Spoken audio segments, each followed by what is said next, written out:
Voltamos para o terceiro e último bloco do programa Polêmica. Estamos aqui com a psicóloga Nívia Coutinho. E agora vem uma pergunta bem interessante. Quem é Nívia Coutinho? Nossa, isso é tenso, hein? Bom, eu sou uma menina em aprendizagem, eu acho que é isso, né? Eu sou uma pessoa muito disposta a aprender, sou alguém muito flexível, então eu sou alguém que busca isso. Só que você falou muito pouco, vamos um Falei pouquinho muito mais. pouco. O que é espiritualidade para você? E o que significa para você vida e morte? Então vamos lá. Espiritualidade é tudo, né? Eu acho Você que tem? Tenho, claro. Religião Eu acho específica ou você tem espiritualidade? Não, eu não tenho religião específica, mas eu tenho uma espiritualidade assim bem definida. Eu acho que essa religação da gente com Deus, eu acho que isso nos... Quando a pessoa fala que não tem religião específica, ela foge da igreja ou porque realmente a espiritualidade para você é algo acima das religiões propriamente ditas? É acima das regras, né? Eu acho que quando Jesus Cristo vem e rasga o bendito do véu, eu acho que ele nos aproxima dele. Então, eu sou cristã, ponto. Eu acho que dá pra gente ter essa relação com Jesus assim bem de perto. Eu acho que precisa disso. Eu acho que você precisa de intimidade. Eu acho que não é uma convenção social que vai dizer pra você como é que eu tenho que agir, porque aí fica fácil. Você imagina que eu posso simplesmente fazer alguma coisa errada e aí Cristo vai lá e vai pegar todos os meus pecados e eu não preciso pensar sobre isso. Né? Eu acho que a gente tem que ser ético nesse sentido também. O que eu estou fazendo? E aí me responsabilizar. Como é que você lida com os seus pecados? Eu olho para eles e penso, o que eu posso fazer a respeito disso? Né? A quem eu estou ferindo? Eu estou me ferindo? Eu estou ferindo um outro? Se eu ferir alguém, vamos lá. Olha, eu sinto muito, eu vim aqui, fiz isso com você. Pode ter sido intencional ou não, sinto muito. A gente tem muita dificuldade de se desculpar ou de pedir perdão, sabe? A gente precisa estar com isso aberto. E perdão é alívio, é? Não sei se é alívio. Você já pediu perdão? Mas é claro, muitas vezes. Porque a gente erra o tempo inteiro. Se sentiu mais leve? Claro. Eu me senti que com o dever cumprido. Acho que é isso. Ah, não sentiu leve? Não é questão de sentir leve ou não, mas se eu firo você, eu preciso pensar, por que eu te feri? Né? Porque o problema não é, Cláudio, o que você me faz. O problema sempre é como é que eu reajo. Então pode ser que você me faça... Vamos lá. Às vezes uma coisa não é insignificante para você. Encontrei com você na rua, mas você pode estar cheio de problemas e você não falou comigo. Eu posso agir de duas formas. Falar, poxa, Claudinho não me viu na rua. O que é provável. Mas se eu não estiver bem, eu penso, nossa, o que eu fiz para Claudinho? É o olhar que você tem. Né? Eu magoei de alguma forma. Então a gente tem que pensar sobre isso. E pensar, e pedir perdão pra gente, inclusive. Porque muitas vezes... Você acha perdão uma das coisas mais difíceis do mundo, perdoar? Não acho não. Acho que o problema é que as pessoas não discutem sobre o perdão. As pessoas não falam sobre. E aí eu posso ir lá mecanicamente e pedir perdão. Aí não vai funcionar. Porque aí socialmente eu acertei minhas contas. Isso tem que sair de mim primeiro. E muitas vezes com relação a mim mesma. Como eu falei, a gente erra muito. Então eu posso ter feito alguma coisa, não me perdoar por aquilo e arrastar isso anos da minha vida. E aí isso vai fazendo o quê? Vai me tirando possibilidades de ser feliz. E para isso eu preciso de quê? De uma relação honesta comigo. Você acha que aí na espiritualidade o pecado ele é visto como uma coisa a ser punida? É visto como algo a ser punido sempre. Que é da nossa criação cristã. Que é uma criação de que eu preciso ser servil, eu preciso estar pronto para o outro o tempo inteiro. E você concorda com essa visão? Em parte. Tem coisas que não dá pra gente abrir mão pro outro, não. Então tem coisas que eu preciso me respeitar. Né? Lembra que eu falei há pouco das relações? Né? Se eu tô numa relação, seja ela qual for, de amizade, numa relação de trabalho, numa relação amorosa, é necessário que eu me coloque enquanto sujeito. Então, quais os limites que eu estabeleço? Eu venho aqui e você me maltratou. Mas aí eu venho semana que vem de novo. E aí, se você me maltrata, a questão já não é sua, é minha. Que estou me colocando nesse lugar. Então, eu preciso pensar. Você precisa reagir, né? Porque eu posso ter a seguinte fala, nossa, eu fui lá conversar com o Claudinho, ele não foi legal comigo. Pode ser. Mas aí, se eu resolvo passar por isso de novo, isso não tem a ver com você, tem a ver comigo que não me respeito, que não gosta de mim. E que aí me exponho a essas situações. Perfeito.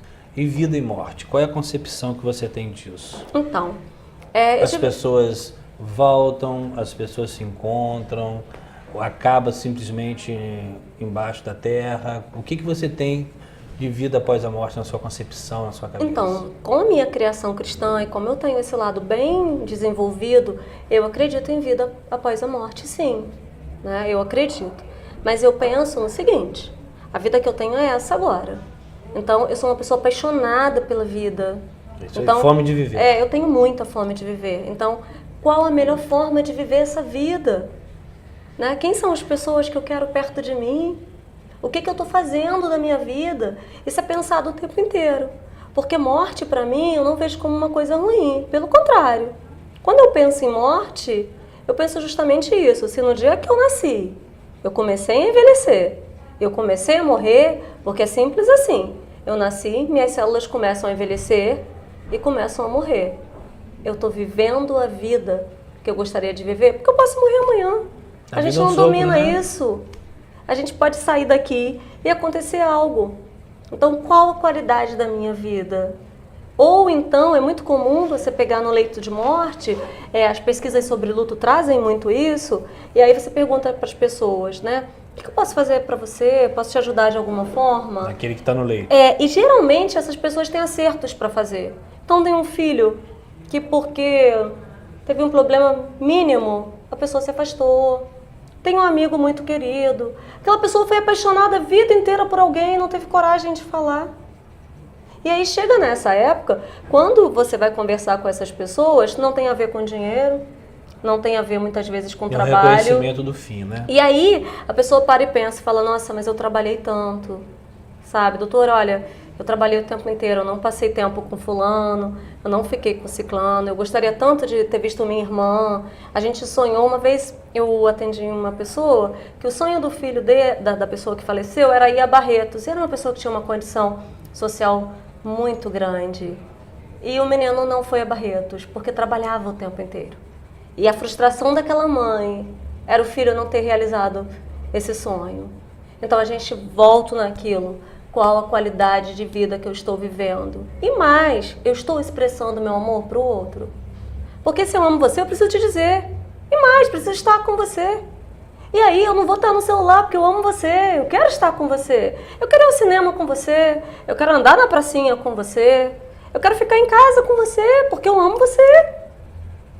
Então quando a gente se dá conta do quanto a vida é curta, a gente consegue transformar essa vida numa vida melhor pra gente. E essa identificação é difícil das pessoas porque elas não entendem que a vida é finita. Não, as pessoas não se dão conta da finitude, por isso que a morte é tão chocante. Né? As pessoas imaginam que isso não vai acontecer comigo, não só morte, doença também. Sim, sim. Né? E aí aparece uma doença, uma perda.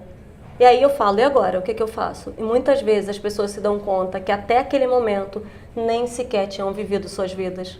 Vivido de forma honesta. Elas estavam apenas funcionando. Mas aí você colocou uma posição, a pessoa está lá, tem os seus acertos, né, a serem feitos. Mas aí se recompôs com uma irmã, procurou uma pessoa que sempre amou e nunca se revelou, mas aí entra também as tempestades alheias. Fala. Às vezes você pode não buscar essas resoluções, porque elas podem trazer para você tempestades que não são suas. Mas você está no final da sua vida. Não, mas não estou falando só do final. Já que a vida é um sopro, o final é todo dia. E aí? Então, aí você tem que pensar, qual a importância dessa pessoa na minha vida? Porque às vezes tem gente que vale a pena. Tem, com certeza. E tem gente que não vale a pena.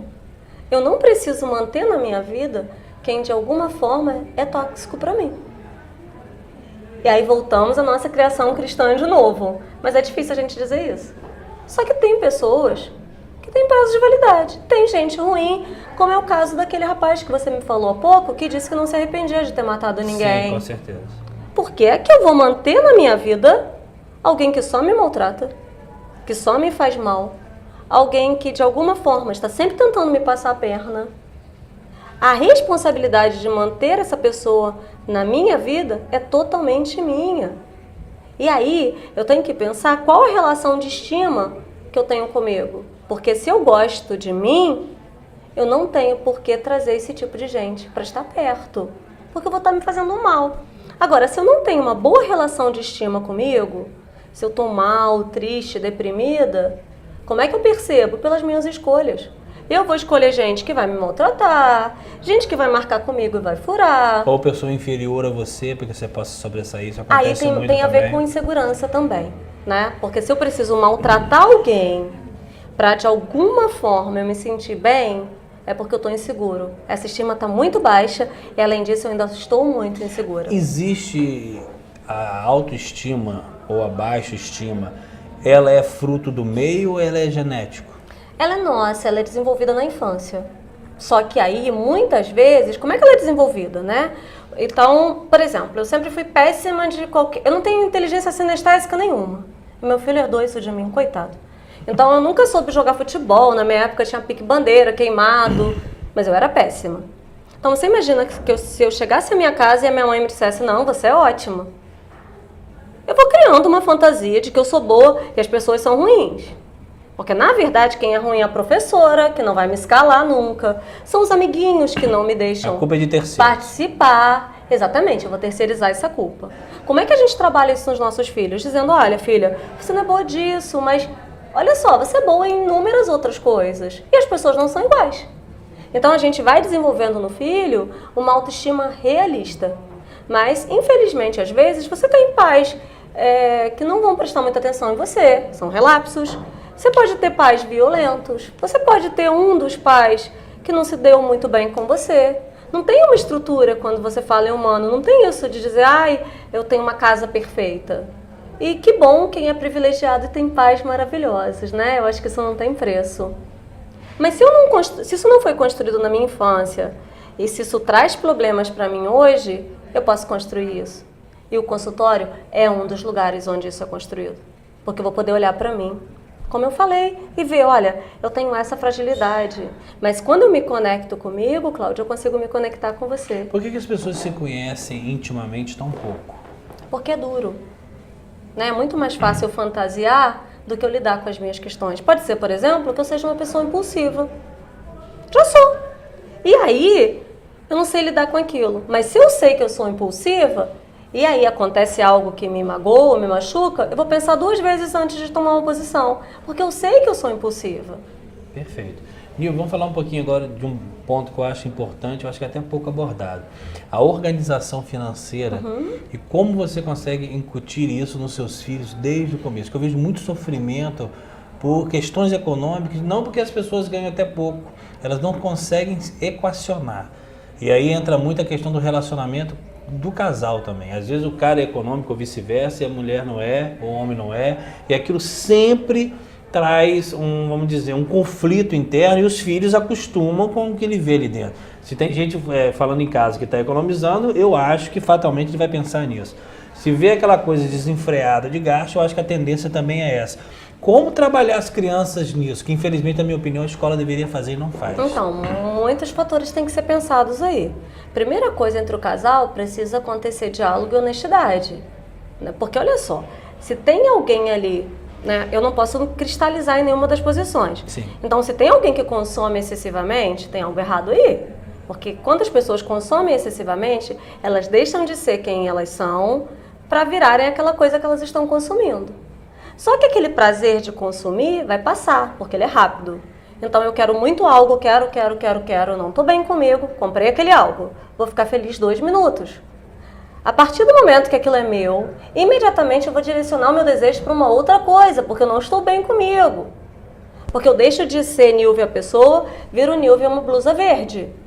Então eu imagino que eu só vou ser feliz se eu tiver a bendita blusa verde. E aí, consegui a blusa verde. Aí eu penso, mas eu queria a blusa amarela também. Então, esse é um ponto a ser pensado. Uma pessoa também que deixa de viver e passa só a economizar, Também. tem algo errado aí também. Né? Essa pessoa está deixando de viver e só quer economizar. Então, a gente tem que ser flexível nesse sentido. Quanto mais o casal tem esse diálogo honesto e flexível, isso vai refletir de forma positiva nos filhos. Porque, como eu falei, não adianta eu passar para os meus filhos e falar assim, olha, vamos economizar. Mas aí eu saio à rua e eu apareço em casa com uma coisa totalmente desnecessária. Os meus filhos vão falar, olha, mas peraí, papai não falou que era para economizar? Então, na verdade, o nosso exemplo nesse sentido é o que mais importa, não é muito o que eu falo, é o que eu faço. Nilvia, qual a diferença para você de amor e paixão? Ou uma coisa tende a outra ou não? Depende. A paixão acontece primeiro sempre, né? E paixão é algo muito grave. Todas as reações químicas que acontecem no nosso corpo. Por isso que a paixão é sinônimo de no sofrimento? momento, nem necessariamente. É interessante se apaixonar. Nossa, olha que legal, você fica até bobo. Né? Porque tudo tem graça. Porque toda uma concepção cerebral muda. Então, Química, né? Toda. O nosso corpo muda todo. Quando estamos apaixonados, nós simplesmente não vemos as coisas como elas são. Simples. Isso é legal no primeiro momento. Mas se isso não evolui, para você ter ideia, se nós ficássemos apaixonados o tempo inteiro, nós morreríamos. O nosso corpo, ele não aguenta tanta pressão. Então tem essa diferença. O amor é um sentimento mais maduro, mais tranquilo. Né? Na paixão você não faz muitas concessões. No amor você já faz, porque não somos perfeitos. Então todos nós temos falhas. Eu tenho falha, meu par tem falhas também. Né? No amor dá pra gente conversar, trocar, dá pra gente abrir mão um pro outro, dá pra gente ceder. Né? Isso na paixão às vezes é muito desequilibrado. A paixão desequilibra muito a gente. Não deixa de ser uma experiência super interessante, né? Nossa, e como? E já amou também? Muito. Conseguiu diferenciar uma coisa da outra? Muito, claro. Sempre. Nilvia, nós temos 3 minutinhos e eu gostaria muito que você fizesse as suas considerações finais, te agradecer muito, eu tenho certeza que outras vezes você vai estar aqui com a gente. Nossa, eu queria muito agradecer pela oportunidade, é sempre um prazer estar aqui, é um prazer encontrar com você, você sabe o quanto você é querido pra mim. Você pra mim é também. Um prazer encontrar essa equipe, né? A gente pode dizer, eu te amo. Né? Ah, claro, eu amo você muito, eu já te disse isso, né? Eu já te disse isso publicamente. Foi. E as pessoas não conseguem dizer isso, não é? Falta muito isso. Né? As pessoas têm esse medo. Nossa, mas vão pensar o que de mim? Não é? Não se importe muito com o que os outros vão pensar a seu respeito. O que os outros pensam a seu respeito é uma questão deles, não sua. É a realidade deles, é a significação deles, não a sua. Então se expresse Cada um mesmo. com seu espelho, claro, né? Se expresse sem medo, vá ser feliz, que a vida é muito curta. Nós estamos terminando mais um programa Polêmica e até semana que vem com mais um entrevistado.